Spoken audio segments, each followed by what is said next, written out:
Cadê meu celular? Eu vou ligar pro 80.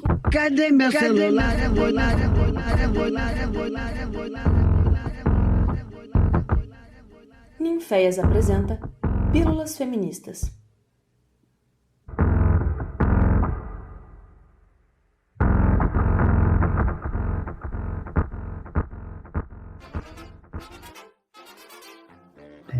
Boa noite a todos. É um prazer estar aqui com vocês, todo mundo junto.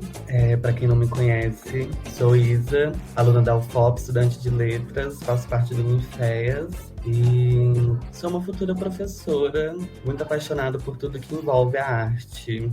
Antes de começar a nossa conversa, eu queria falar com vocês um pouco sobre o projeto de Ter Pra Ter, que é um projeto que foi criado no Departamento de Arte aqui da UFOP e que visa falar um pouco sobre a vivência trans, tanto fora quanto dentro da universidade. O tema da nossa conversa hoje é transgêneros, cultura e arte como forma de construção, e nada mais justo do que trazer artistas para falar sobre isso. Eu queria que vocês se apresentassem para o pessoal, quem se disponibilizar a iniciar. Vou Começa começar. então, Vércio. Eu sou Vércio Gonçalves, sou professor da UFOP, professor do curso de letras, né? Sou professor de ISA, inclusive fui professor de ISA no semestre passado. Eu sou conhecido como Seu Vércio, que é meu nome artístico. Eu sou também cantor, aliás, é a minha primeira profissão, né? Cantor. Sou compositor, roteirista.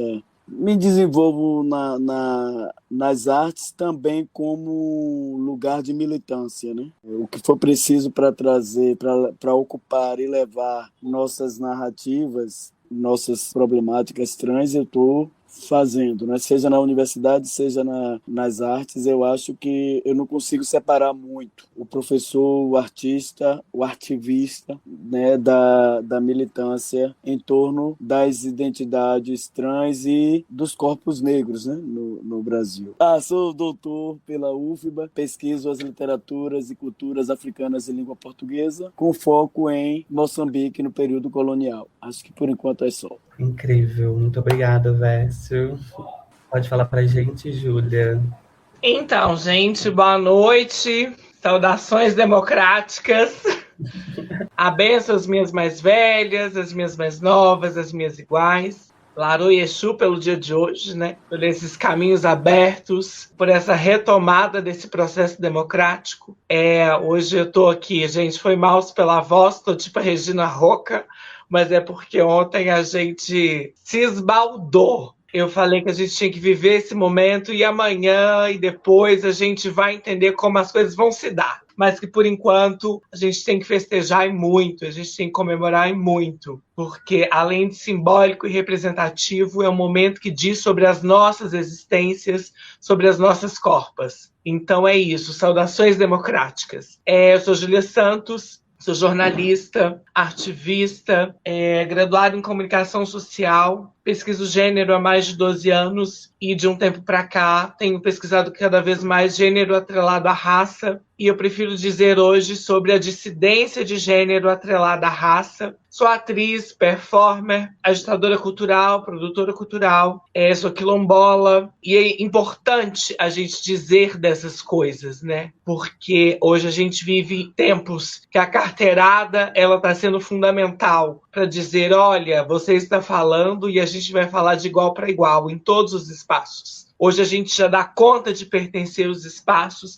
Eu fico muito feliz aqui estar entre os meus e as minhas, porque é um momento raro, né? Como a gente diz nos momentos que antecederam essa live, essas potências juntas, graças a esse advento da internet, esse demônio da internet, né, da comunicação, a gente se ajunta e é muito importante hoje a gente poder falar sobre as nossas práticas artísticas. Então, desde já, eu quero agradecer ao Projeto Ninféias, projeto que eu tenho assim, um carinho imenso, que eu já conheço há um tempo. Agradecer por essa oportunidade de proporcionar esses momentos para a gente, que para além também das nossas práticas artísticas, a gente possa confabular entre os nossos e as nossas estratégias e meios de produções, de sobrevivências, de processos de exorcismos. Eu acho que é por isso que a gente cada vez mais segue adiante, porque nós somos insatisfeitas, insatisfeitos, e vamos junto. Eu acho que por hora é isso, e a gente vai trocando ao longo. Muito obrigada, Júlia. Incrível. Ian, se apresente. Oi, gente, boa noite. Também estou aqui com a minha carinha de cansaço, mas porque ontem eu gritei muito. Não estou rouca, não estou Regina rouca, mas estou com a olheira assim caindo aqui, mas na felicidade. Eu queria agradecer ao Ninféias também, né, por esse encontro, essa roda que está acontecendo num dia bem bonito. Bom, o que eu faço? Atualmente, eu estou como professor formador e conteudista da licenciatura em Teatro UFBA, que acabou de acabar, o componente de performance. Adoro essa profissão, que para mim é a mais importante nos tempos de hoje, né? Que é ser professor, acima de tudo. Eu concordo muito com o Vérsia nesse ponto. Acho que educação é a chave das maiores transformações, sabe? Eu acho que o meu trabalho, além da aula, tem sido a direção no Museu Transgênero de História e Arte, que é o MUTA. Esse museu ele também é muito focado na educação. Então, a gente tenta escrever a história, né, da população corpo e gênero diversa. Falo corpo e gênero diversa porque, ao longo da história, essas classificações de gênero vão mudando, né? E é importante também a gente entender que algumas memórias de populações, como a população intersexo, ou até mesmo grupos indígenas LGBT, estão muito atreladas à diversidade de gênero, à diferença de gênero.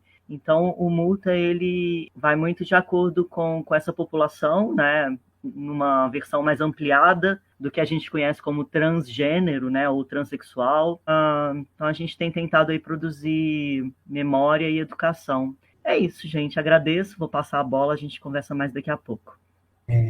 Acho que a gente pode continuar na ordem. Querida, fala pra gente.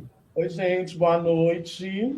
Também gostaria de começar minha fala saudando as mais velhas, saudando as minhas manas, saudando Exu Laroye e agradecendo por essa oportunidade de estar aqui trocando, encontrando mais uma vez, com pessoas das quais eu tenho um respeito muito grande, né, pelas trajetórias, um afeto muito grande, um amor muito grande, porque o amor também, né, em se tratando das nossas existências, o amor é a nossa grande revolução, a nossa grande arma, né, contra tudo isso que nos abate, nos aniquila na sociedade. Eu estou aqui porque eu estou viva. Então, eu gostaria de saudar aquelas que não estão mais vivas e que não estão mais entre nós. E aqueles também que foram abatidos pelo caminho, violentados, apagados, silenciados, e que não puderam ter a oportunidade de estar aqui também, nessa noite, em outras noites, em outros lugares. Então, eu sou a Freda Amorim, sou historiadora, mestra em artes cênicas pela UFOP, na qual tive o prazer e a alegria de ter sido orientada pela Nina, que está aqui também, que foi quem me convidou para estar nessa roda, junto da Isa. Atualmente sou doutoranda em artes cênicas na UDESC, Santa Catarina, e venho, assim, como vocês, e a gente vem observando, né? A gente vem observando e constatando que a nossa presença em todos os espaços ou em todas as áreas, inevitavelmente ela passa por questões tão importantes e tão caras à nossa existência no mundo, né? Então, venho aí nas artes cênicas, né? Nas artes, tentando atrelar e ligar todas as minhas pesquisas, todos os meus desejos de entendimento estão relacionados à minha existência, à nossa existência transvestigênero na sociedade, e como que isso acontece, como que estamos aqui, como sobrevivemos, o que fazemos, como nos movemos e o que nos move também. Um agradecimento também especial ao coletivo Ninféias, né, que não é de hoje que a gente vem aí fazendo tantas parcerias, né, através da plataforma Quirlombos, que é uma plataforma que eu faço parte, que várias pessoas também que estão aqui nessa live já passaram, né, por movimentos que a gente vem tentando fazer junto não só com o Ninféias, mas junto também com outros coletivos, porque a gente acredita e a gente conclui que só estamos vivas porque estabelecemos redes, só estamos vivas porque estamos juntas, só estamos vivas porque nos acolhemos, nos cuidamos, isso tudo na medida do possível e na medida do que nos é permitido também, né? Enquanto sociedade, enquanto pessoas que estão aí ativas e fazedoras de tantas coisas dentro desse mecanismo, né, social. Então é isso. Também sou performer e DJ também. E várias outras coisas, né, gente? Atualmente eu tenho atuado muito como produtora, né? Às vezes eu falo que eu sou uma ex-atriz, atualmente sou produtora. Mas é porque quem é produtora sabe que quando você entra nesse universo, você é sugada, tragada e acaba ficando difícil, né, até fazer outras coisas. As pessoas perguntam como que eu consigo fazer um doutorado no meio desse caos. Eu também não sei a resposta disso. Mas estou tentando. E é isso. Agradeço. Muito obrigada, eu que agradeço. Por último, mas de forma alguma menos importante, Vina, se apresente. Sou Vina Amorim, eu vim na Jaguatirica. Queria começar agradecendo ao Ninféias pelo convite, por estar aqui com pessoas que eu admiro muito e que me ensinam profundamente a existir. Também desejar um feliz ano novo pra gente. Dizer que sou mestra em artes cênicas, sou performer, tenho quase mudado de performer para provocadora social com o meu trabalho. Sou atriz, educadora, dançarina, produtora, horas modelo, fazendo de tudo um pouco, entrevistadora, tem horas que eu pego essa função também. E pesquiso, dentro de tudo isso que eu faço, imagens biográficas, momentos da minha vida que eu vou elaborando de alguma forma estetizando, ou criando, ou recriando, ou me transmutando para poder produzir minha arte e o que eu faço. É isso. Muito obrigada, Vina. Eu queria dar continuidade, eu separei umas perguntas e eu queria começar pela Júlia. Eu queria que você contasse um pouco, assim, pra gente como é a sua história com a arte. Quando você percebeu, assim, que queria viver disso, como foi para você, como corpo trans, se inserir e se entender dentro da arte, sabe? Então, vamos lá. Eu acho que não tem como falar desses processos sem fazer um resgate de uma memória mesmo, né? E não foi pela arte exatamente, mas que também o que a gente entende como arte, né? O que as pessoas legitimam enquanto arte. Porque a gente, enquanto preta, enquanto corpos e corpos dissidentes, a gente é muito movido, como eu disse, pela insatisfação, e dentro dessas ausências a gente acaba se esbarrando nessas produções. Então, na minha trajetória, ela começa lá no movimento negro, mas não de uma forma muito militante. No fundo, né, eu sou, como eu disse, sou do Quilombo Manzo, e no fundo da cozinha lá de casa passou várias pessoas percussoras do movimento negro em Minas Gerais, no qual eu pude ter a dádiva de ouvir e de conviver em alguma medida. E dentro dessas ausências, muito motivada pela minha avó, né, matriarca do Quilombo, ela trazia essas perguntas. Por que a gente não está em tal lugar? Por que a gente não está naquele outro lugar e tal? Nesses lugares dessa arte legitimada enquanto arte, né? Porque a gente já produziu samba de roda, a gente já produziu a nossa macumba. Isso tudo, hoje eu leio enquanto expressões artísticas, mas que não eram legitimadas enquanto arte. Uhum. E aí, nesses caminhos, nessas trajetórias, muito dessas pessoas começam a ser umbigadas com as nossas trajetórias lá no Quilombo. Sou fruto de uma política pública que ainda tem, né, na verdade, um projeto aqui em Belo Horizonte que chama Arena da Cultura.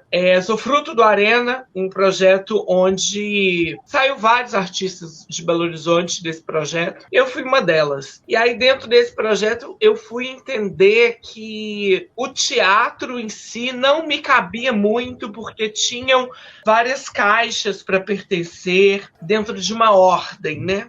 E aí eu fui pesquisar de uma forma muito autônoma mesmo sobre o que era performance, como que era esse rolê da performance, essa liberdade, pseudo-liberdade da performance. Eu comecei a me encontrar dentro desse universo da performance, ou desperformance, ou experimentos cênicos, como queiram categorizar. E aí participei de alguns festivais aqui em Belo Horizonte. Um deles foi muito emblemático para mim, foi o Perfura. Era um festival de performances, onde apresentei. E aí foi uma das primeiras performances legitimadas, mas que artista já fazia experimentos pela cidade, né? Mas que ainda assim as pessoas não me legitimavam enquanto artista. Só me legitimaram enquanto artista quando eu passei a fazer parte de um elenco, de um grupo daqui de Belo Horizonte, que é o Grupo dos 10, onde eu entrei para o elenco de Madame Satã. Isso depois de muito tempo que eu já estava produzindo na cidade. Mas aí eu precisei estrear em São Paulo, as pessoas me verem enquanto artista, e aí começou uma onda de que era a primeira travesti preta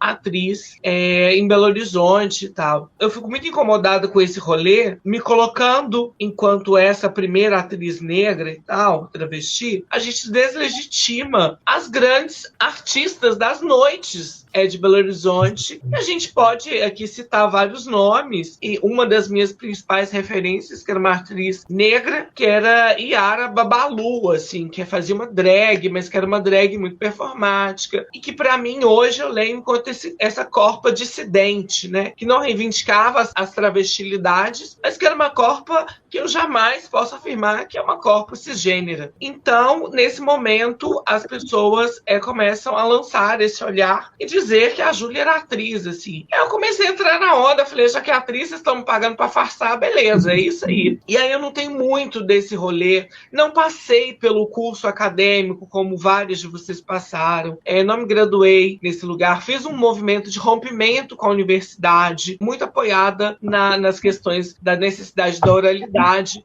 Freda tá aqui, ela foi exemplo disso, né, que ela me usou como referência, e aí eu falei, Freda, você vai tomar nota do que eu falo. E eu não me esqueço dessa conversa que eu tive com o Freda, que eu falei, é obrigação de vocês que estão hoje na academia produzir conhecimento sobre os nossos fazeres artísticos, sobre os nossos saberes artísticos. E eu fico muito orgulhosa de ter Freda como uma amiga, de ter Freda como uma referência, e eu acredito que Freda foi uma das que tomou para si essa responsabilidade de se referenciar nas suas e burlar ou talvez até mesmo criar outros lugares dentro da academia possíveis às nossas existências. Então, aqui mais uma vez publicamente, eu sou muito grata à Freda, e a partir de então tem uma galera que me cita, que me escreve e que me usa de referência, mas que eu ainda estou namorando talvez o processo de uma volta para a academia, que hoje eu acredito que é possível criar esses outros espaços. Então, viver de arte mesmo, eu tive uma fase muito curta da vida onde eu vivi de arte, porque a gente entende que a gente já está cansada. Eu, pelo menos, estou cansada de produzir na precariedade. Eu já estou cansada de dar o meu jeitinho para produzir arte. Então, eu tive que dar um jeito em outros lugares para sobreviver, e produzo arte hoje por tesão, por prazer,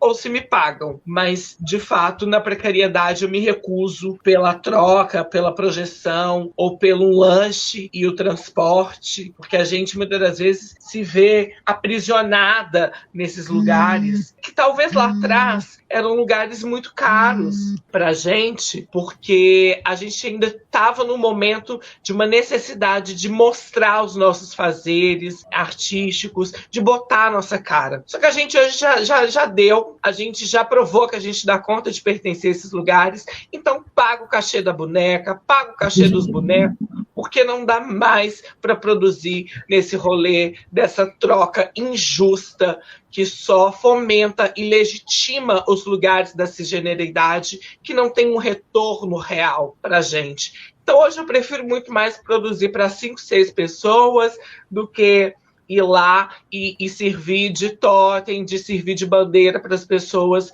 amanhã ou depois se afirmarem cisaliadas, se afirmarem não transfóbicas, porque existe um pacto da cisgeneridade, existe um pacto da branquitude, onde ele dita os espaços onde nós devemos compor.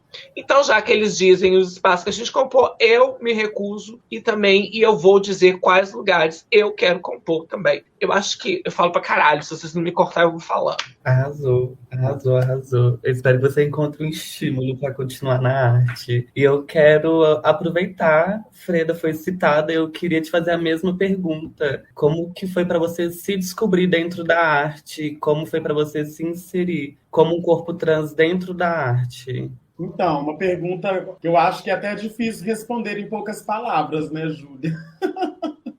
Porque eu acho que, assim, a inserção dos nossos corpos, das nossas corpas, nas artes, para mim, ainda é um processo, né? Que está acontecendo. Assim como a minha transição, assim como essa minha passagem, assim, é um processo não só de ocupação desse lugar, né? Legítimo, não só das artes, mas em todas as áreas, né? E muito interessante a Júlia falar, também vou fazer declarações, eu acho que essa live vai ser assim, ó. Vamos rasgar a seda toda que tem para rasgar. Porque é isso, vamos fazer os nossos pactos. Já que a branquitude faz o pacto dela, já que a cisgeneridade faz os seus pactos, façamos nós os nossos também entre as nossas. Que eu acho que esse pacto que a gente faz entre a gente, ele tá num outro lugar, assim, que é um lugar de sobrevivência também, sabe? Porque se a gente não compactua entre nós, se a gente não se protege, se a gente não se cuida, se a gente não se ama, a gente é aniquilada pela sociedade. E a gente está vendo isso o tempo inteiro, né? Estamos aqui, somos pessoas transvestigênero e a gente sabe muito bem como que a banda toca lá fora pra gente como a gente. Então, assim, as artes, eu costumo dizer que a arte foi, assim, o meu nascimento, porque eu venho de uma trajetória, né, como professora também. A minha primeira formação é em História, então eu trabalhei muitos anos na educação básica, isso antes mesmo da minha transição, como professora do ensino fundamental, do ensino médio, então vai aí uns 10 anos de sala de aula, um processo muito desgastante da educação básica, mas um processo do qual eu acredito muito, e eu acredito muito na educação, assim, como uma ferramenta mesmo de transformação e de aniquilação também, assim, nos moldes que a gente conhece hoje, né, a educação básica, pode tanto ser um processo de transformação como ser um processo muito violento das nossas corpas. Isso desde a educação básica,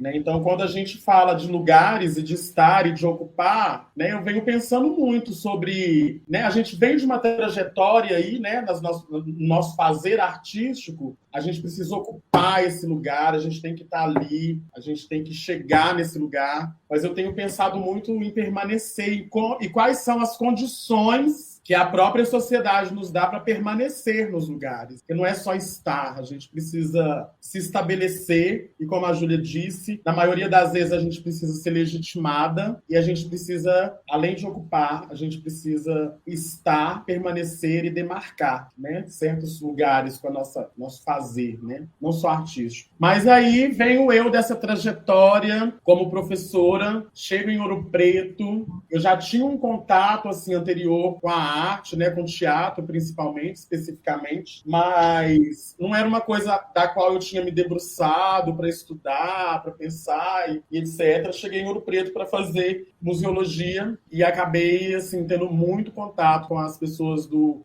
curso, né, de artes cênicas em específico, e comecei a fruir ali, experimentar, e ao mesmo tempo que eu estava vivendo esse momento de experimentar, né, esse fazer artístico mais na área acadêmica ali, né, na formação acadêmica, eu também estava envolvida, né, porque a gente se mete em um monte de coisa, né, envolvida em outros movimentos políticos, assim, dentro da própria universidade. Então a gente começou a entender que dentro da universidade a gente precisava se organizar para a gente acontecer ou para alguém nos ver ali, mais no sentido político mesmo da coisa, porque a universidade ela tem, né, vários mecanismos até hoje, assim, de evasão e de apagamento, né, das existências transvestigêneras dentro desse escopo da universidade, né? E a gente pode consultar aí todos os relatórios da AMA para perceber que a gente tem uma taxa de evasão altíssima, desde o ensino fundamental até o ensino superior, e pouquíssimas das nossas e dos nossos conseguem, inclusive, acessar, né, o ensino superior, porque já são evadidos ali desde o do ensino fundamental, com questões tão pontuais assim dentro da estrutura escola, né, que passam desde a bullying, a falta de preparo da estrutura da escola para lidar com as nossas existências, a questões relacionadas ao banheiro, pautas que a gente vem lutando há tanto tempo. Então, eu me meti nisso, me meti na política, e quando eu assustei, eu estava metida na política e nas artes, e quando eu dei por mim, eu estava fazendo até um mestrado em artes cênicas. Mas tudo isso por quê? Porque eu entendi, né, e eu venho entendendo nesse processo, que a arte, além dela ter me possibilitado esse renascimento, né, enquanto Freda, ou enquanto Mama, ou enquanto Mana, ou enquanto, né, me permitiu existir enquanto essa pessoa travesti ali, naquele momento,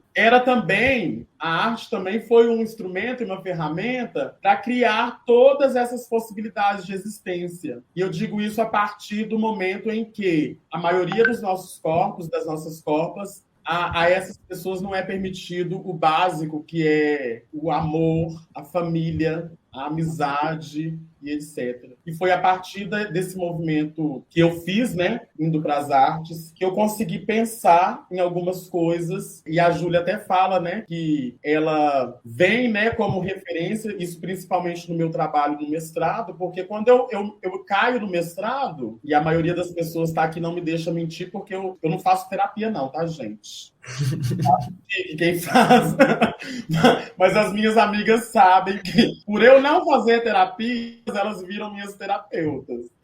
Então é isso. Mas quando eu entro para o mestrado, eu já começo ali a ter questões, porque estamos falando de arte, estamos falando de teatro, e sabemos muito bem como os currículos se organizam dentro das universidades, né? Com uma grande maioria, né, de referencial teórico e de legitimidade branca, cisgênera e principalmente europeia. Então, quando eu me proponho a desenvolver uma pesquisa acadêmica dentro de um programa de pós-graduação, está intitulada como Corpas Monstra na Cena Contemporânea. Quem que eu vou trazer para essa conversa, se não for Júlia Santos? Eu tenho que trazer as monstras. Se não for J. Mombassa, se não for Academia Transliterária, se não for Suzy Choque, se não for Vina Jaguatirica, se não for Plataforma Quilombo's. Então, assim, quando a gente entra nesse lugar, quando a gente acessa esse lugar, que é primordialmente branco, cisgênero, hétero, cisgênero, patriarcal e etc, a gente tem muita dificuldade para desenvolver uma pesquisa e para trazer outras pessoas, principalmente acadêmicas, que falam sobre um assunto que, teoricamente, não existe. Se você for pensar, teoricamente não existe. Porque a Júlia também já falou isso lá no começo, né? A nossa vivência, a nossa existência, ela está atrelada à prática de vida, né? A gente produz conhecimento, a gente produz arte o tempo todo enquanto estamos vivas, enquanto estamos trocando, enquanto estamos conversando. É na oralidade, é na vivência. Então, ali, nesse sentido, eu até tive uma orientação muito generosa no sentido de estar livre. Claro que, né? Estamos falando de um programa. Estar livre no sentido de acessar essas vivências e de pensar. Aí, a partir disso, eu tive que criar uma metodologia de pesquisa, que foi a escrita que sai da pele, porque eu precisei ouvir as pessoas para entender como que era e como que estava se dando, né, a presença dessas corpas monstras na cena contemporânea, como que essas pessoas estavam produzindo. E aí, assim, isso foi se desdobrando de várias formas, né, várias conversas tecidas, muitos áudios de WhatsApp, muitos e-mails, muita conversa, coisinhas. Mas isso tudo deu um capítulo inteiro. porque não tinha como eu falar sobre isso se eu não trouxesse essas pessoas para a conversa, se eu não considerasse isso. Então, assim, para mim, a arte, estar na arte é a minha possibilidade de estar viva. É o meu renascimento e a minha possibilidade de estar viva, porque é a partir da arte que eu encontro as minhas, que eu escuto as minhas, porque para a gente não importa só mais o lugar de fala, para a gente importa o lugar de escuta. A gente precisa se ouvir, a gente precisa considerar todas essas vivências. Então foram esses os caminhos que eu fiz assim, Isa. Caminhos tortuosos, caminhos showmes, de todas as maneiras possíveis. E eis-me aqui, produtora e ex-atriz. Arrasou. A gente teve esse lugar que foi tomado da gente e, infelizmente e felizmente, a gente está tendo que lutar muito para ocupar tudo. A gente precisa ocupar, a gente precisa estar nos lugares. É a retomada. Exatamente. Eu queria conversar com Ian, assim, passando um pouco mais pro lado da infância, adolescência. Eu queria que você falasse pra gente um pouco do seu processo, da sua trajetória como aluno no ensino médio, na universidade, e hoje como ocupando um lugar de professor. Legal, Isa. Pergunta difícil. Acho que falar da infância, né, desde os nossos lugares, creio que é um desafio, né, porque é muito no lugar do trauma, geralmente, que a gente fala. E o meu não será diferente, né? Desde a infância, para mim, era sempre como uma criança trans e também neurodiversa. Eu sempre vivi muitos processos de violência, mas eles eram todos vivenciados desde um lugar de exclusão mesmo e de não pertencimento. Então, desde a escola, desde muito pequeno, eu fui atravessado por essas violências e muitas delas foram físicas, sabe? Às vezes na escola, quando você não compreende o que as outras crianças estão dizendo, às vezes tem um processo de que, de fato, elas nos batem, né? Então, tem essa trajetória aí de trauma, mas eu tive uma grande felicidade de ter a minha mãe, e ela sempre foi uma artesã. Então, eu comecei a minha trajetória nas artes fazendo artesanato, né? Então, a gente sempre falava que sempre as pessoas que trabalham com as mãos, elas nunca ficam sem dinheiro. Então, eu comecei a trabalhar mesmo com artesanato. Então, desde a adolescência, tive outros trabalhos também, vários, né? Porque, de fato, só fui começar a viver um pouco de arte a partir dos 27 anos, né? Hoje eu tenho 33, então quer dizer, é muito pouco tempo e eu não vivo apenas de arte, né? Realmente o que eu ganho hoje entra muito pouco em relação à arte. Eu acredito que eu vivo hoje mais da educação do que de fazer projetos culturais, né? Que vem de vez em quando. Bom, quando eu ingressei nos cursos técnicos, eu comecei a estudar artes, teatro, né? Em cursos técnicos. Também não foi muito diferente, assim, muitas violências. A maior parte delas é muito incrível isso. Acho que foi Freda que estava falando das monstras. A maior parte das violências que eu vivi dentro dos cursos técnicos de artes foram violências metamórficas, né? São insultos variados que tentam fazer com que a gente seja monstro mesmo, né? Por exemplo, centopeia, baleia, ou outros insultos, né? Que, querendo ou não, muitos dos cursos técnicos de artes, e principalmente artes do corpo, tem padrões hegemônicos, né? Tem padrões hegemônicos de atuação, e isso a gente precisa falar sobre isso. As coreografias, os processos coreográficos são binários, ou você faz a parte dos homens ou das mulheres. Se é homem, você tem que dar cambalhota, se é mulher, você tem que gritar. Isso foi os processos técnicos todos, de muita violência, e não foi também diferente na academia. Eu acho que quando eu ingressei na UFMG, também violências de vários tipos que me fizeram abandonar a faculdade. Abandonei o curso de teatro da UFMG. É bem difícil falar isso, gente. foram 3 anos, aí eu abandonei e fui reingressar na universidade 4 anos depois, assim, porque eu não consegui finalizar, porque eu comecei um processo de transição e era muita violência. Quando eu reingressei, aí eu fiz um espetáculo, que foi o Sebastian, que foi um espetáculo de fim de curso, de TCC, e eu achei que quando o espetáculo ele começou a circular, eu pensei, talvez dê certo agora, né, para trabalhar com artes. E aí logo a gente estava fazendo uma 5ª circulação do espetáculo e o espetáculo foi censurado.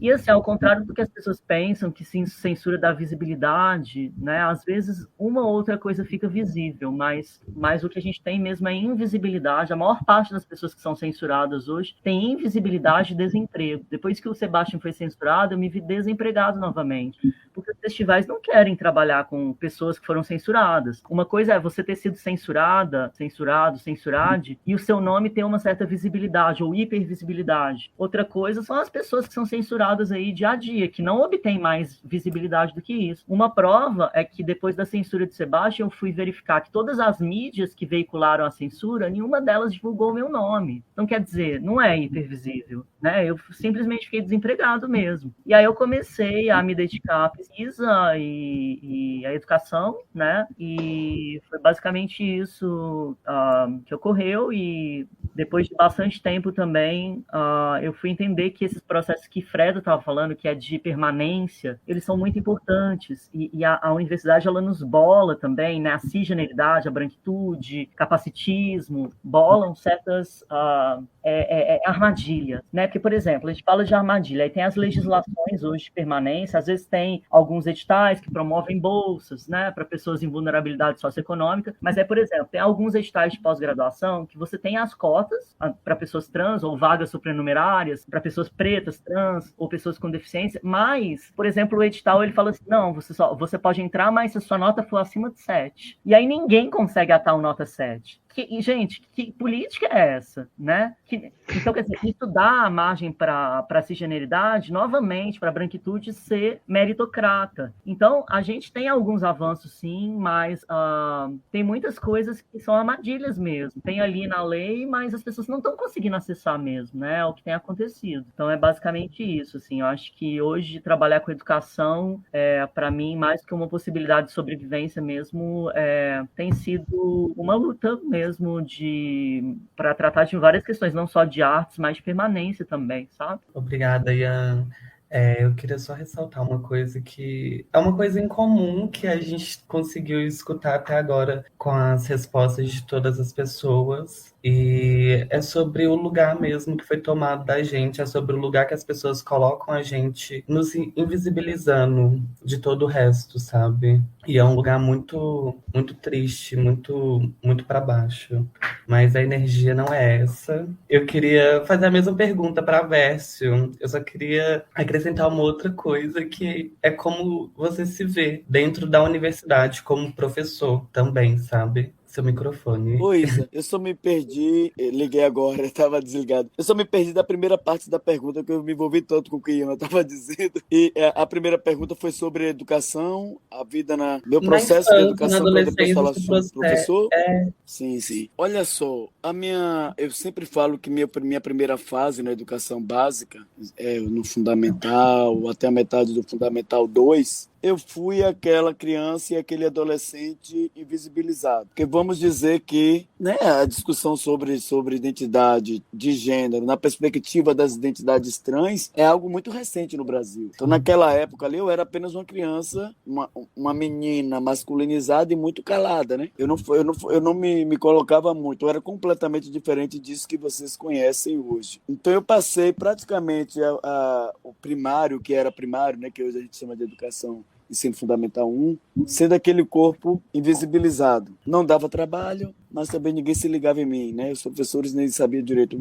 Gravavam meu nome porque meu nome era um nome diferente. Mas eu digo para vocês que eu tive uma coisa positiva que me blindou de alguma forma quando passa para a adolescência, né? Foi a fase pior. Para mim, pelo menos, quando entrei na adolescência, foi algo muito, muito sofrido, né? Tanto que agora que eu comecei a hormonizar, eu falo para todo mundo, eu estou tendo essa opção de ter uma segunda puberdade para eu curar a minha primeira. cura. Estou dizendo que é meu processo de cura, né? Você gostar, acompanhar cada pelo que nasce, essa coisa que se lá me causou terror, agora eu estou podendo viver isso da forma esperada, né? Acompanhando essa mudança física, positivamente. E essa fase é a fase em que me descobrem cantor. Quando eu estava com 14 anos, eu estava na 7ª série, me descobriram cantor, foi minha irmã mais velha, que na verdade eu queria ser percussionista, eu não queria ser cantor não. Me descobre cantor e começa a me pedir para cantar sempre que tinha uma reunião em casa, como até hoje eles fazem, né? Tá todo mundo reunido, aí manda, larga essa capela.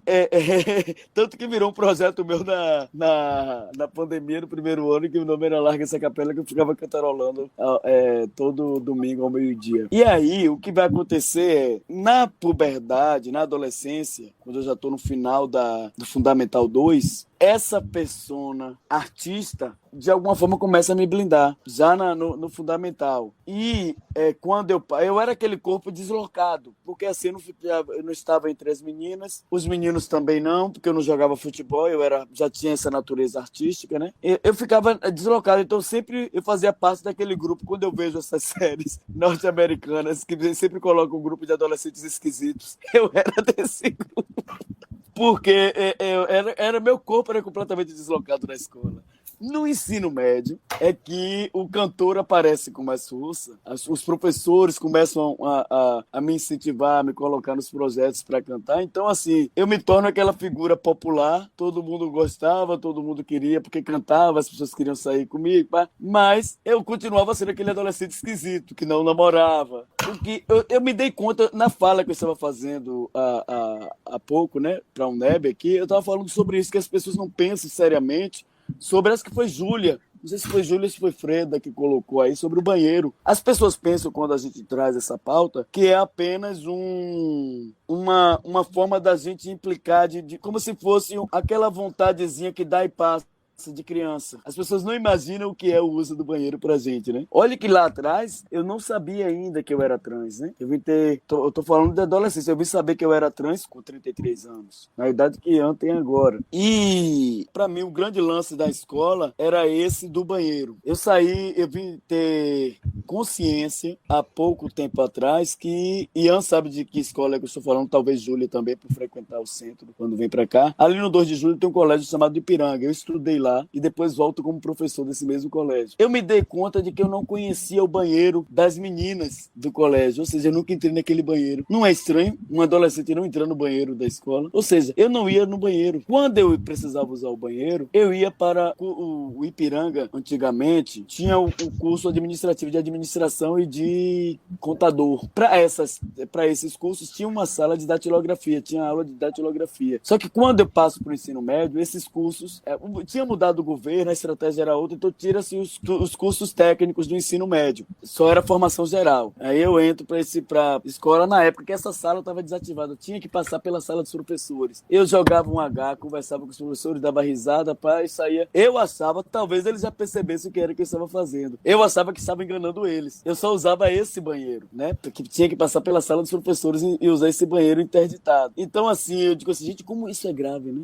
Aí eu fico imaginando, porque eu tinha essas estratégias, porque de alguma forma eu me tornei popular na escola. Imaginando para quem não tem essa blindagem, né? Que eu, mesmo sendo negro, que era uma coisa que eu sinto assim, quando eu lembro, puxo minhas memórias de infância, mesmo estudando em escola pública, eu percebo que o que pesa, assim quanto o corpo dá diferença, a negritude e a pobreza. Eu acho que na escola eu estava nesse lugar, né? Porque a esquisitice era sempre apagada, esse não lugar não era... Eu não lembro com força na infância, vai aparecer na adolescência. Mas logo é blindado pela presença artística, que é algo que eu digo para vocês, que ainda hoje me blinda em alguns espaços, inclusive na universidade. Principalmente hoje, que eu boto o óculos cheio de acharamacaia, não vou dar aula de boné, mas assim, eu não sou aquele corpo que se veste normativamente nem para dar aula. E Anza me conheceu dando aula na UFBA como estagiário de doutorado.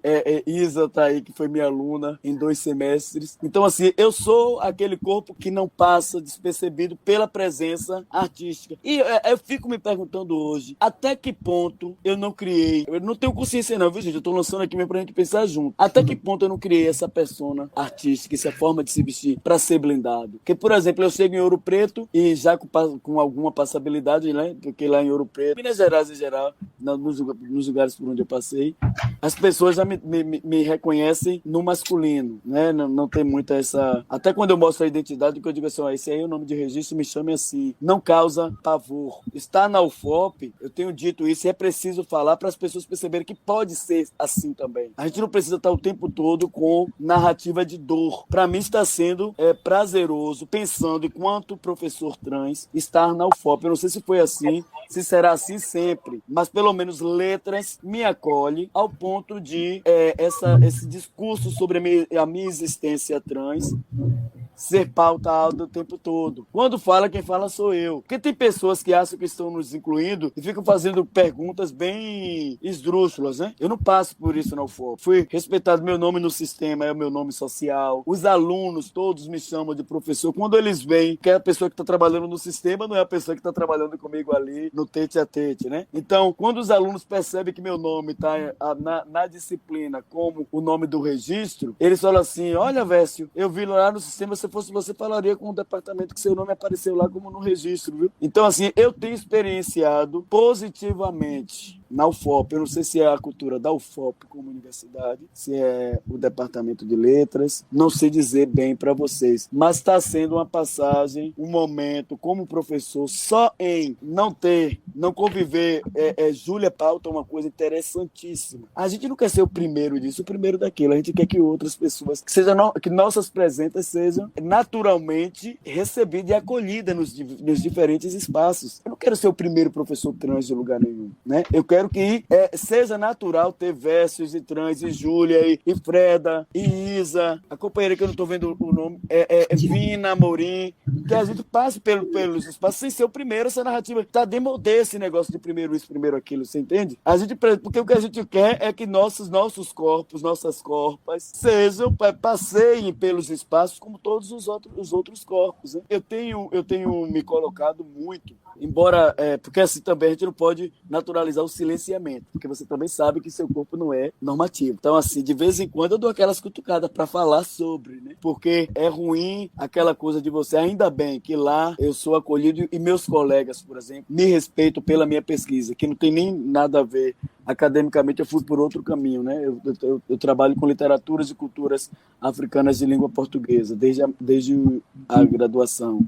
Então, assim, eles me respeitam nesse lugar. Isso para mim também, eu não sei se vocês concordam comigo, mas para mim é muito importante também ser respeitado pela minha pesquisa, mesmo que minha pesquisa não fale sobre, porque de repente vira uma espécie de ditadura que você é trans, você tem que pesquisar sobre isso. Eu escrevo também, quem me conhece sabe. Inclusive, lançamos o livro Transmasculinidades Negras, eu, Bruno Santana e Leonardo Peçanha como organizadores. Eu tenho escrito para revistas, né? Participo de eventos falando nesse lugar, mas assim, eu não acho que nós somos obrigados também a só isso. Nós não podemos nos entregar a certas ditaduras, né? Logicamente, é muito legal quando eu vejo colegas meus com pesquisas, colegas homens e mulheres trans ou pessoas não binárias fazendo pesquisas que a gente sabe que outras pessoas não fariam, né? A gente já conversou sobre isso e eu, assim, quando eu vi Vércio ainda no EAD, foi muito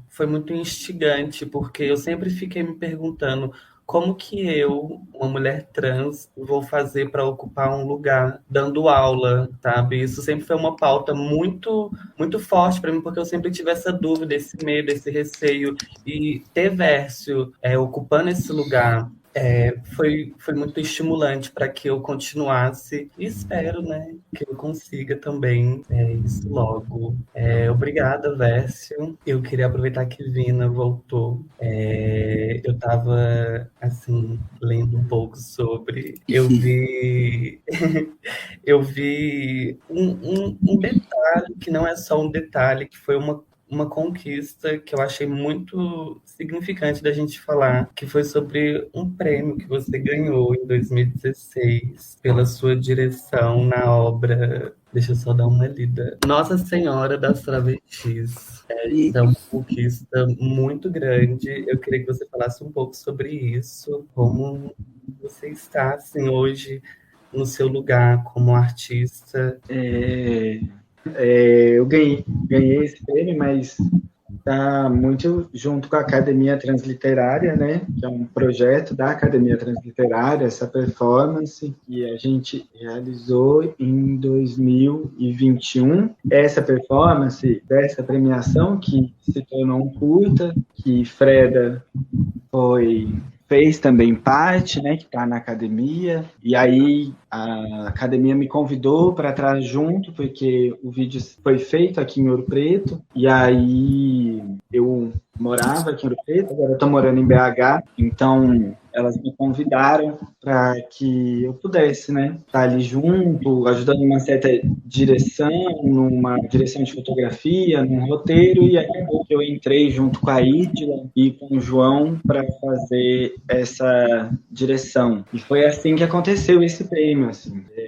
Mas, para mim, o que é muito forte desse trabalho é estar junto com a Freda nesse momento de coroação, porque, de fato, na minha trajetória, né, tanto artística, mas eu diria que na minha transição, a Freda é uma grande professora, amiga, ela me ensina realmente a andar, a saber olhar, a saber pensar. Então, assim, também vou rasgar minha seda para a Freda, porque, de fato, ela me ensina muita coisa, e poder estar nesse trabalho com ela me gera muito sentido, assim, do que é produzir artisticamente, do que é criar certas estratégias de como fazer arte, assim.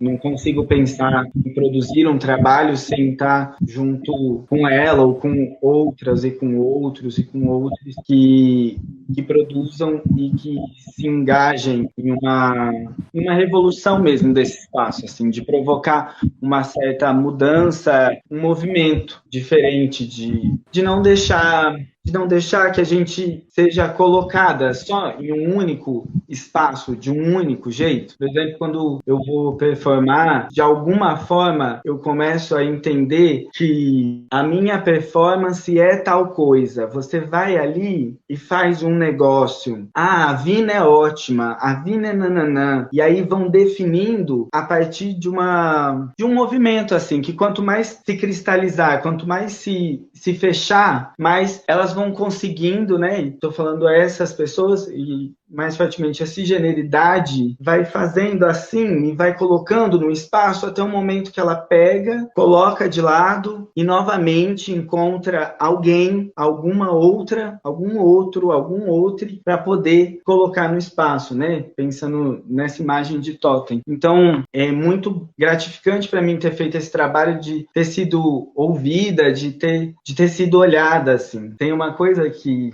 ouvindo todas as falas, eu fui para São Paulo na MIT e vendo a Areta falar, né? Eu lembro de quando eu conheci a Areta, antes de conseguir dizer em voz alta, né? Sou travesti, que estou transicionando, e ver a Areta, ver a Júlia, ver a Freda e ver tantas pessoas naquele momento ali, eu parei assim para pensar de como antes da transição eu via elas e falava assim, nossa, como eu quero ser essa pessoa, como elas são belas, como elas se arrumam, como falam. E a Areta estava falando disso, e isso me deu um conforto muito grande, assim, de perceber a beleza que há em ver as minhas. Eu me perdi um pouco no que eu estava falando, mas não sei se eu consegui. Eu tô com a Laura no colo, eu consegui falar um pouco de como tá nesse espaço. Tudo bem, muito obrigada. Eu queria fazer uma pergunta agora, assim, para todo mundo, sobre a arte e como vocês se veem sem a arte e com o futuro dentro da arte, sabe? Como vocês se imaginam se não estivessem nesse lugar de artista que se expressa através da arte e que usa a voz para isso, sabe? Júlia, Você poderia responder, começar por você. A trava mais véia. Então, primeiro também tem que rasgar minha seda, né? Vina, eu acredito, assim, muito, Júlia, muito de verdade, acredito que hoje, cada vez mais, você tem se tornado essa artista, essa potência que você é, porque você não perde de onde você veio. Você sabe de onde você veio. E isso eu acho lindo e me emociono muito em te ver sempre, porque o carinho com que você se referencia, as suas, os seus. E aí eu tenho muita certeza de que você não vai se perder, porque você sabe de quem você é feita, de quem você bebe e dos caminhos que você trilhou e trilha para cada vez mais ser essa artista, essa multi-artista, essa fragmentação de perfeições que é você e o seu fazer artístico. Então, eu sou muito grata de ainda ser contemporânea sua. E me lembro de lá atrás, né? Quando a gente se conheceu e de te ver e de enxergar as potências do seu falar, do seu agir e do seu produzir artisticamente, assim. É muito impactante os nossos encontros e eu fico muito feliz. Então eu não podia deixar nunca de falar isso, porque a gente cada vez mais tem vivido momentos em que as nossas têm perdido as suas referências, que os nossos, as nossas, os nossos têm agido sem lembrar de quem antecedeu, de quem pavimentou esses caminhos para que hoje fosse menos doloroso, talvez, as produções, os fazeres e as existências. Eu sempre me atenho às minhas, às que me antecederam, porque eu sou feita delas, né? Eu sou preta, eu sou uma travesti, uma mulher de tradição, e os meus passos vêm das que me antecederam.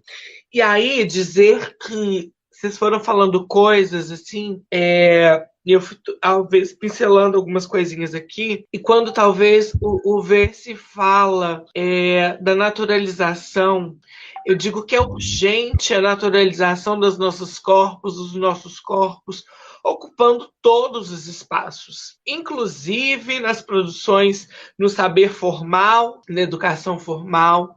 É urgente naturalizar as nossas existências nos lugares de produções artísticas, em todos os espaços, inclusive nos espaços de poder. É urgente naturalizar as nossas existências.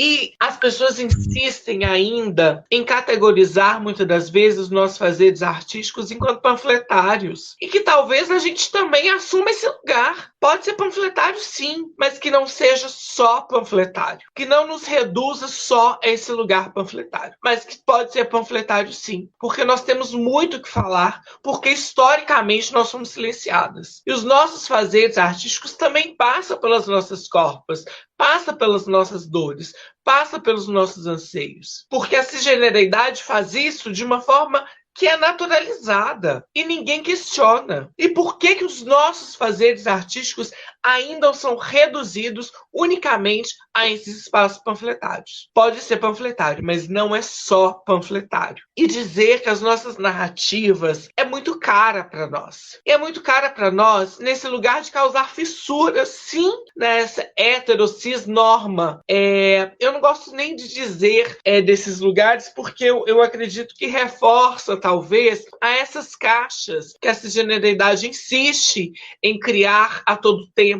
Hoje está chato até ser essa corpa dissidente, não ser essa corpa cisgênera, porque nos reduzem mais uma vez a essas caixas. E eu acredito que não é o nosso alvo ou o nosso caminho que a gente almeja reproduzir essas caixas que a cisgeneridade insiste em nos impor. Que, inclusive, até o conceito de transexualidade ou dissidência de gênero ou qualquer outro desses conceitos foram conceitos pensados por pessoas cisgêneras para categorizar as nossas existências. Então eu vivo hoje num momento que eu me recuso, inclusive, até as caixas da transexualidade, porque eu acho que elas não me cabem também. E que a gente vai seguir, sim, produzindo a partir das nossas existências, dos nossos saberes, dos nossos fazeres, porque ainda assim é urgente a gente jogar luz sobre as nossas existências,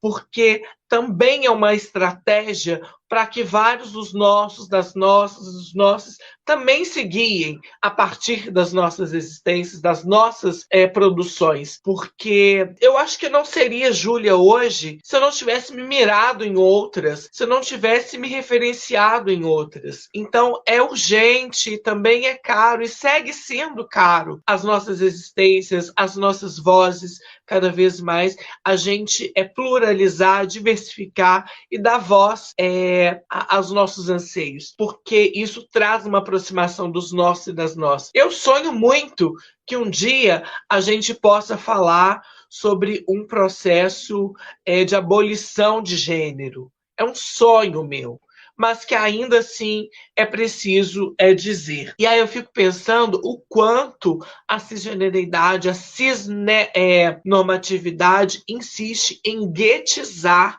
as nossas produções artísticas. E essa guetização, como o Verse colocou, talvez traz para a gente um lugar de um pseudo-conforto, que hoje, com certeza, eu permeio e pertenço a espaços porque eu sou a Júlia artista. Porque as pessoas, muitas das vezes, se dizem não transfóbicas porque convivem com as nossas produções, com as nossas corpas artistas. Mas eu digo que, para além disso, essas pessoas têm que dar conta de conviver com as travestis na esquina, com as travestis no gueto, com os boy trans que não têm acesso ao discurso, que não têm acesso a essa forma, talvez, higienizada do pertencimento social, que não passou pela academia, que a academia hoje também é um legitimador social, que não passou por esses espaços. Aí sim, se essas pessoas dão conta de conviver plenamente com essas existências, aí talvez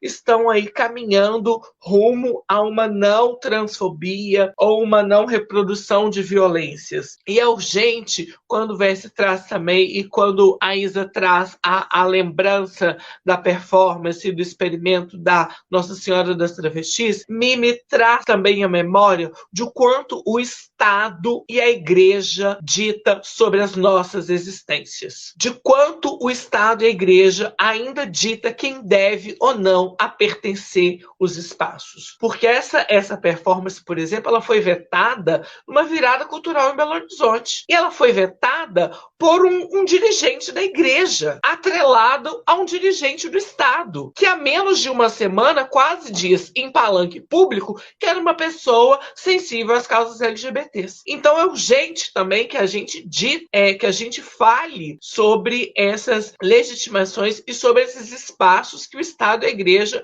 ainda ditam onde nós devemos ou não pertencer. E aí a Vina traz uma coisa que para mim tem me perturbado muito, de quanto a cisgeneridade ainda tem o poder de dizer sobre a vida útil dos nossos fazeres, saberes e as nossas produções artísticas. Porque hoje eles elegem a fulana, o fulano, enquanto a bola da vez. Amanhã, a vida útil dessa artista, desse artista, ela se vê ali findada e aí elegem uma outra para sobrepor aquela e manter aquela outra no esquecimento. E aí, Vina, eu fico pensando que quando a gente começa a fissurar, a tensionar esses lugares de privilégio e de acesso da cisgeneridade, a gente passa a não ser útil mais. E aí eles vão emergir outra e vai emergir outro que não tensiona, porque esses lugares são dados ou são ofertados, oferecidos, enquanto a gente não tensiona os lugares de privilégio e de acesso da cisgeneridade. Que quando esses lugares são tensionados, de uma forma muito natural e muito tranquila, nós somos descartadas. Quando a gente começa a apontar esses lugares e apontar como nós entendemos que deve ser feito, quando nós, a partir de nós, com as nossas vozes, com as nossas práticas, devem ser feitos, aí urgentemente nós somos colocadas de lado, nós somos colocadas no lugar do esquecimento, do apagamento, porque isso não cabe mais. E eu vivi duramente isso, porque me elegeram enquanto a travesti da vez e depois entenderam, não, essa travesti fala demais, ela tensiona demais, então a gente vai apagar ela. Mas eu sigo afirmando, enquanto eu tiver vida, meu amor, enquanto Exu bailar, enquanto Dandalunda for a água, eu não vou me calar e eu vou ser a doida, a travesti, a barraqueira, a violenta, porque esses são estigmas que são dados pra gente e que eu tô hoje muito bem com eles. Durante um tempo eu não queria pertencer a esses lugares e hoje eu tomei pra mim e carrego assim, ó, com muita tranquilidade. E sou a violenta, sim. E aí alguém citou a J. Mombassa e eu cito ela de novo. É urgente também que a gente redistribua, inclusive as violências, porque não só as nossas corpas têm que estar nesses lugares de violência, as outras corpas cisgêneras ou não cisgêneras, enfim, todas as corpas têm que estar aí sujeitas às violências nesse pé de igualdade, ou sei lá, de equidade, como estão dizendo por aí. Mas, ó, não quero, como diz a Isa, não vamos falar só de coisas ruins, né? Vamos falar de coisa boa para você, minha amiga revendedora. Não tem como voltar atrás, nós estamos aí na cerne da sociedade, na cerne da produção artística, rompemos com esse eixo viciado de Rio e São Paulo, estamos aí, Nordeste invadindo e não tem jeito mais. A gente já deu conta, a gente está confortável nesse lugar e a gente não vai sair. Não vai. E ó, só para completar sua fala... E aí, só rapidinho, Freda, e dizer, Isa, sem arte eu morreria. Eu não seria nada. Eu não dou conta. A arte me resgatou, a arte me salvou e a arte me salva. E o dia que não tiver um trampo remuneradinho para fazer, eu boto uma fantasia, faço qualquer coisa, vou para praça, vou para rua, que isso para mim é lógico. Isso para mim me nutre, me alimenta. Então, eu não sei viver sem produzir artisticamente. Só completando, assim, colocando a cereja no bolo da sua fala, né? Você traz aí a Jota com a questão da redistribuição da violência, né? Aí eu trago a Suzy, que também reivindica o direito de ser um monstro, de ser uma monstra, porque quem diz quem é o normal são os outros, é a própria cisgeneridade, que é aí que é quem escolhe os vencedores, quem escolhe os cancelados, quem escolhe quem acessa, quem escolhe quem fica, né? E eu tenho fritado muito nisso, né? Se trabalhamos com a ideia de que algumas vencem e outras não, quem escolhe esses vencedores? Quem escolhe quem fica? Fica aí essa questão. Ai, gente, a Castiel traz uma fala que eu acho tão potente, que ela fala assim, e se a gente desistisse de tudo? Se a gente desistisse do letramento racial, do letramento antitransfobia, se a gente desistisse disso tudo, o que seria da sociedade? E aí eu fico com vontade de jogar essa também, pra gente dormir com esse barulho. Incrível, obrigada. Eu não sei o que falar. Eu queria passar a palavra para mais alguma pessoa que queira se colocar, falar algo. A gente está quase encerrando. Então é isso. A voz está aí para todos. Fiquem à vontade. Então eu vou falar, viu? Com certeza. Olha só, primeiramente eu acho que eu também não viveria sem a arte. Tudo que eu sou flui da necessidade de manter a minha arte. O acadêmico, o professor que eu me tornei, é porque, como Júlia, eu entendi desde cedo que eu não queria ficar o tempo todo cantando para ganhar um sanduíche e o dinheiro de transporte. E é isso que as pessoas tentam fazer, principalmente com os corpos, as corpas, fora do padrão hegemônico, né? E eu coloco também a arte, eu concordo em tudo com Júlia, quando ela diz assim, primeiramente, a arte, ela necessariamente precisamos desse espaço de fala para falar sobre nossas existências. Se não formos nós, quem falará? Né? Sobre nossos amores, nossas dores, nossas necessidades. Ninguém falará, só nós mesmos. Agora eu também acho que não precisa ser só isso, né? A gente pode falar de tudo, né? Uma coisa que eu acho, que eu tenho pensado sobre o mercado, eu estou fora do mercado, estou sem fazer show desde 2019, porque eu paro para fazer o sanduíche fora do Brasil e tenho que voltar às pressas para o Brasil com a a pandemia, né? Então, me colocar como trans no palco, eu digo para você que me libertou como cantor, eu, enquanto vivência minha individual.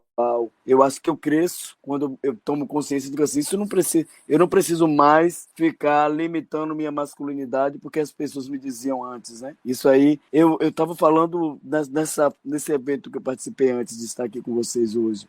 Me perguntaram algo parecido e eu falei justamente isso. Eu era aquele cantor que cantava de olhos fechados, não conseguia abrir os olhos, porque eu era muito tímido no palco. Todo mundo falava que eu tinha um vozeirão, mas que eu era muito tímido. Outras pessoas ficavam... Aquelas mensagens que de alguma forma ferem a gente, porque a gente sabe a violência que está por trás daquele dito, né? As pessoas diziam que eu tenho um amigo também que é cantor, um grande amigo, irmão, e a gente canta juntos, né? Ele é gay. E as pessoas sempre diziam assim, houve uma troca de corpos aí, né? Vécio na época, Vércia é o homem, Carlos é a mulher. Mas aquela coisa para agredir. E às vezes eram pessoas próximas a nós. E essas coisas, de alguma forma, me limitavam e eu ficava no palco, eu não conseguia, porque eu não conseguia ser mulher. E aí, isso me limitava porque eu ficava todo preso. Eu não me mobilizava, eu não me movimentava no palco. Então é impressionante quando isso que eu estou falando para vocês é algo recente, né? É algo de 2015 para cá, 2016 para cá. Esse movimento de me apropriar da minha transmasculinidade, dizer assim, eu sou isso e eu não vou ser diferente disso, nem no palco, nem em lugar nenhum. Isso aí me fez crescer no palco, sabe? De você ver a pessoa dançar e se movimentar livremente, sem medo dos julgamentos. Então, para mim, foi muito libertador. Eu quero experimentar isso de forma mais, como é que eu posso dizer, marcante, agora que eu, inclusive, eu sofri uma mudança vocal, né? Há um ano hormonizando, meu canto hoje é outro, eu tive que baixar todos os tons, a leitura da voz é outra leitura, não tem mais aquele negócio meio híbrido, né? A voz grave, uma cantora da voz grave, eu sou um cantor hoje com vozeirão de quase um Tim Maia. Eu brigo com todo mundo que eu saí de Gal Costa pra Timaya. Porque eu não... mesmo, viu? Eu tive a sorte, porque a maioria acho que é porque minha voz já era grave, né? Eu tô brincando assim com Gal Costa, mas não é. Não, minha voz nunca foi o agudo de Gal, né? Mas assim, a minha voz, ela muda, mas em vez de perder a capacidade de canto, na verdade, ela incorporou um grave que eu não tinha antes. E a identidade do canto continua a mesma, né? No máximo uma Bethânia, Gal não. Não, era uma coisa. É isso. As pessoas me comparavam muito com Bethânia, bem lembrado, Júlia. Com Bethânia, com aquela menina de São Paulo, esqueci o nome dela agora, que canta São Jorge. Adoro ela. As pessoas me comparavam muito com a voz dela. Então eu saio dessa voz que era grave, mas era uma voz, né? Que tinha uma leitura feminina. Que hoje eu fico me perguntando, depois dessa tomada de consciência nossa sobre gênero, a gente fica, o que é uma voz feminina, o que é uma voz masculina, né? Então eu não vou nem dar desenvolvimento a isso aqui que eu estou falando, porque é muito complicado, né? Mas esse enquadramento que as pessoas fazem, né? Hoje eu queria ver como é que, pelo menos em Ouro Preto, eu acho que o público reage bem comigo. Mas não é um show meu, é sempre uma roda de samba que as pessoas me chamam para fazer ali de improviso, né? Eu quero ver quando eu entrar no palco com um show meu, sabe, ensaiado, que tem um conceito, que eu já tenho uma ideia do que é que vai ser. E vou colocar tudo ali, vai ser meu primeiro show solo, depois de alguns anos, trabalhando com banda. E aí eu quero ver como é que eu tenho uma impressão de que se eu posso mensurar pelo que eu estou passando, sem estar num show meu, é que vai haver um acolhimento maior. Que eu não sei se eu ainda não consigo mensurar se é a voz ou se é a presença que está mais eu não vou falar potente, eu vou falar mais segura. Que eu saio daquela pessoa que cantava com o olho fechado, que não se movimentava muito no palco, e que vem trabalhando isso, que hoje eu já sou completamente dono do meu corpo no palco, entende? Mas ainda assim, eu tenho certos receios quando pensa mercado, que hoje, como é outra coisa que Júlia fala, Ian também fala e eu trago. Hoje eu não penso mais meu trabalho pensando em mercado, desse grande mercado, né? Não estou pensando nisso. Eu estou pensando em fazer o meu trabalho e dialogar com algum... Eu sei que eu não sou um cantor para a massa. Eu vou agradar a um público pequeno, mas que seja. Eu quero fidelizar os seguidores do meu trabalho, sabe?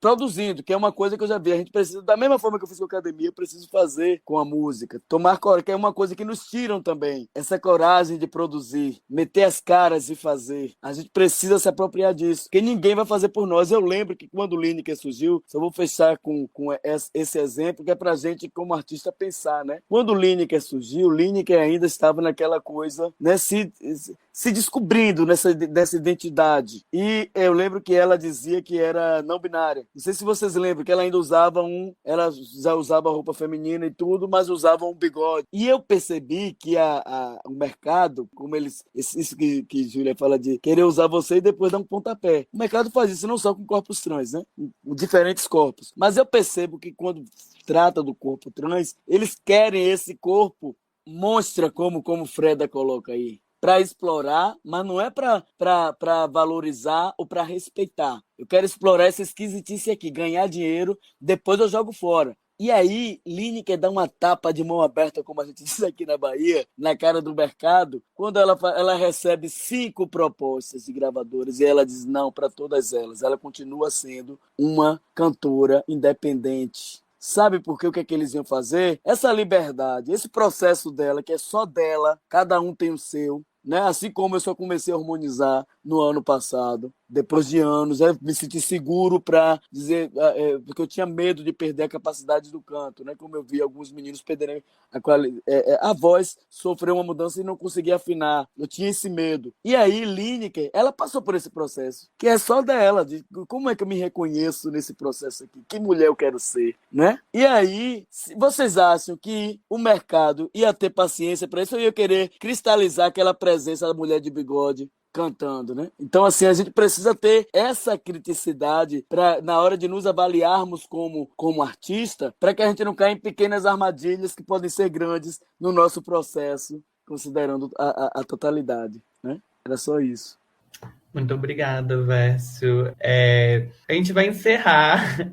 Eu queria muito, muito, muito, muito agradecer a disponibilidade de vocês. Eu tô muito emocionada desde ontem, assim, eu tô vivendo muitas emoções. Ontem foi um dia muito significativo pra gente. Hoje está sendo um dia muito significativo pra mim estar aqui conversando com vocês, conhecendo vocês. Sou muito feliz, muito, muito, muito feliz mesmo. E me sinto grata. E eu queria, mais uma vez, agradecer por vocês estarem aqui. Muito obrigada por isso. Muito obrigada por dar a voz de vocês e falar sobre tudo que a gente vive. E vamos juntos conquistar o mundo, porque o mundo é nosso. Isso aí, eu que agradeço também, Isa. Fico muito feliz de estar participando dessa roda, que agora que eu estou vendo, só eu não sou de Minas, né? Só eu sou um intruso, mas estou em Minas agora. E estou muito feliz de estar compondo essa roda com vocês. E foi prazerzaço conhecer todos. Muito obrigado pela oportunidade. Arrasou, Isa. Também queria agradecer, né? Pelo encontro, né? Estivemos aqui compartilhando várias coisas e a gente, todos, assim, na correria da vida, das coisas, da feitura, dessa ocupação, né? De atender também as demandas básicas da vida, né? De sobrevivência, né? De comer, de vestir, de se divertir, de beber, etc. E às vezes é tudo muito corrido, né? Então eu acho muito importante, né, a gente conseguir dar manutenção aos encontros como esses de hoje, porque é o que nos dá força, assim, para enfrentar todas as demandas que a gente enfrenta aí nesse processo, nesses nossos processos dentro da sociedade, que não é fácil. E é isso. Agradeço a Ninféias, a Nina, a Isa, Júlia, Nina, Ian, todos vocês maravilhosos, Bécia, e vamos juntos. Vamos. É isso, gente. Eu quero agradecer também e dizer... Desculpa. Da urgência, gente, das urgências. Eu falo muito das urgências. E uma das urgências é sacralizar as nossas existências. Não vamos perder esse foco, vamos nos ver, nos sentir enquanto seres sagrados, seres sacralizados, sacralizadas, sacralizades. A Freda fala desse tempo, né? Desse tempo aspiralar, desse tempo que cada vez mais tem nos faltado, né? Para a gente se olhar, para a gente se sentir, para a gente se ter. Então, assim, grata à Unifes por esse momento, por proporcionar essa gira, essa ginga aqui entre nós. Eu falo que ser política, mãe de santo, produtora, artista, tá difícil nesse país, mas que a gente vai seguindo e a gente vai rompendo. E é que assim, meu vizinho aqui, né, a gente nem se vê. Freda, depois que ela mudou para Belo Horizonte, que a gente se vê menos ainda. Vina, a gente se encontra nos rolês. Espero encontrar a Vércio também, que está aqui do ladinho, Ouro Preto. Isa, prazer. Espero que a gente se encontre pessoalmente, que a gente possa se ter, que a gente possa gozar dessa vida juntas. E vamos juntas, juntos, juntis. A gente vai seguir falando juntis. E vamos embora. E é isso. Não tem volta mais. E vamos pertencer tudo. É o cu pra tudo. É isso, pessoal. Um beijo e mais uma vez obrigada.